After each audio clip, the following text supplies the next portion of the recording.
Well, welcome everyone. We're going to talk today about a topic that really is on the top of everyone's mind constantly. The question is why? Innovation. How important is innovation to your business? How important is innovation to business in general? And in fact, is it important at all? So we're all going to discuss this today. I certainly think from a marketing point of view, it's a very prominent topic. I know a number of organizations that have innovation front and center on their websites, for example, as something that they really want to be known for. Whether they are actually innovative or not is a separate question. But I think also it's an understanding of how important it is to the audience, because it depends on what area of business that you're in as to whether being the latest and greatest is everything and whether that's in fact what innovation means. Yeah, I agree from my point of view of innovation.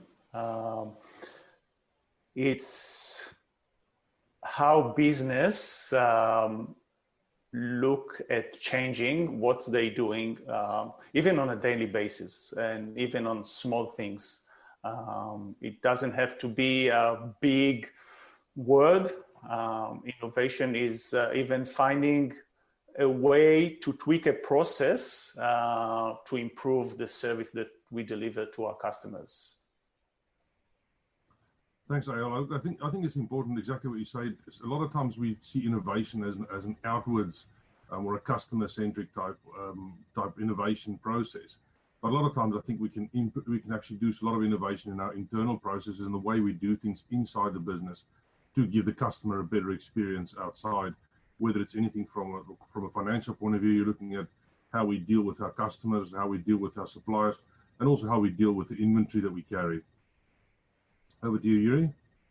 Absolutely agree. And one thing about the term innovation, lately in last 5-10 years, it became a scary word for many businesses and maybe overused word, especially in technology space. And I believe that lots of businesses are scared of innovation, thinking about digital transformation and digitalization of their business, which are two completely different things.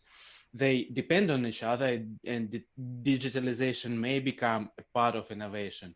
But from my perspective, from business improvement perspective, innovation is just simply doing things today better than yesterday. With what you have, not even with less, doing more with what you have. Yeah, I think the interesting thing about the term innovation is that it's been largely hijacked by technology. And innovation in terms of technology is an important aspect. And there are many people that say that if you've not got things like artificial intelligence on your agenda of being part of your business over the next 5 years, you're going to get left behind. And certainly that is innovation to one level. But I think to the earlier point, that innovation is also about how you do things differently in your business and what distinguishes you. And I think that's what really resonates with an audience is what is your distinctive story?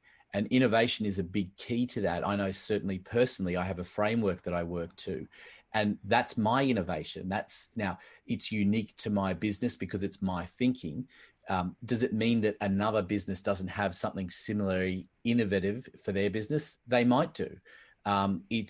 It's not necessarily always about being ahead of everyone just for the sake of it. It can be about being different, and it can extend to processes. It can extend to just the way you go about doing things and talking to people. Anthony, it's very true. I think I read a case study once about a business that actually they do training for real estate agents about how to talk to customers and likes. And what they did, a lot of the seminars they did was over the weekend.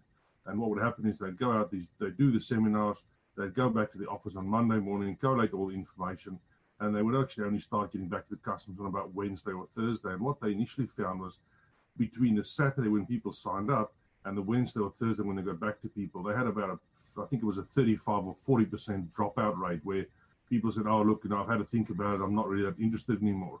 And what they did, the only thing they did was they actually automated some of the process to get customers' contact details to the office on Monday. They had a specific dedicated team that they set up that started calling the customers back Monday afternoon saying, thanks for registering. We're on your, we're looking at it. We'll get back to you in a day or two.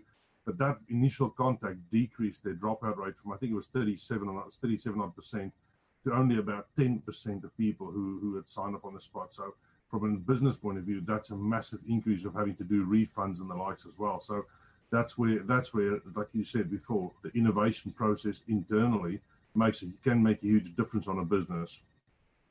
Yuri? Yeah, this is a very good example. Thanks for sharing.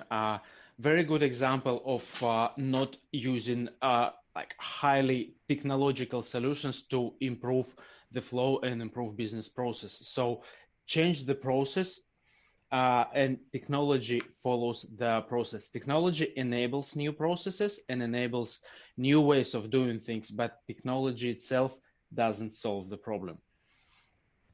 I'll expand on that, being from the technology side of the group. I always saw technology as a tool. It's not the solution.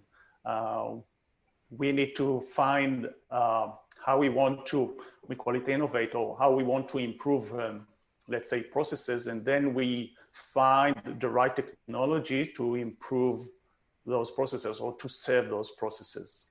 Yuri? Right.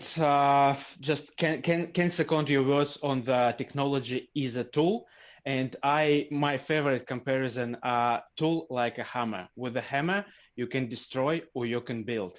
The same way with technology. If you technology, I look at technology as a multiplier, and if you have issues in underlying processes, you will multiply issues with the wrong technology or wrong implementation. If you have perfect processes, you've got performance and productivity there, you will improve and multiply it with the right technology. Yeah, I think that, in going back to an earlier point as well, that innovation can be little things. I think, Pierre, to something you were talking about, that, years ago, I knew a massage therapist who was offering 1 hour massages and half-hour massages. And she put it to her clients is that, right, and what she actually found was there was a need for a 45-minute session because people were going during their lunch break, and half an hour is too short and 1 hour is too long, but 45 minutes gave them enough time to grab a sandwich, have a glass of water, and get to and from the massage in that time. So in of itself, it's innovative. Is it the new iPhone? No, it's not. But it doesn't need to be. And I think that's what's important is that, certainly from a marketing perspective, innovation is really about engaging your audience in a better fashion. I mentioned earlier on artificial intelligence and using that. There's no point using it if it puts a greater distance between you and your clients. Innovation works if it is helping the process. And it can be those little things. It does not have to be something big and groundbreaking. As nice as that is, let's face it, most businesses are not in the business of inventing new technology. It is about the little innovative things that separate you and draw you closer to your audience and help you engage them and offer more. Yeah, I think you're right. I think innovation is to find just the little thing that can do a massive change, whether it's how your business operates or how you interact with your clients or customers. I think I completely agree, and I think what Anthony said as well. A lot of us think about innovation or some of the other buzzwords like we have to disrupt the current system and all those things. And a lot of times, people think that those are massively big steps that you have to take, and you have to, like you say, have to develop a whole new product or a whole new service that no one has ever thought of before. But if you can make small incremental changes, even a 1% change in your business or in your process every month. At the end of the day, after a year, it's a 12% change, and it'll compound and probably be a 15% change in your whole business process. And you can imagine how much of a change that'll be for a business over the course of a year, and then grow from there. Yuri? Yes, there are two ways that people say either make it once perfect or fail fast fail many times, fail fast. So making a little changes and continuously improving the process or offering or marketing or the way you communicate with the clients is carrying way less risk, and it's much easier to implement single little steps and improve gradually rather than preparing something massive, perfect to disrupt, like building a new iPhone. This was the good example. I think just to wrap things up, I think the most innovative thing you can do in business from my perspective is actually allocate time to think about what your innovation is going to be. You actually need to put aside time each month to think, what are the little improvements that we can make to get that 1%? Just to add to this, really handy would be to ask your team weekly or fortnightly, regularly, what can we do better? Just one thing per week, that's enough. And the same thing, don't forget to ask your clients exactly the same thing. So I hope you've enjoyed this first episode that we've been talking about innovation. We certainly welcome anyone responding, your questions, and something you want us to discuss for future episodes, and certainly entertain any messages that you want to add to the posts that we've got here.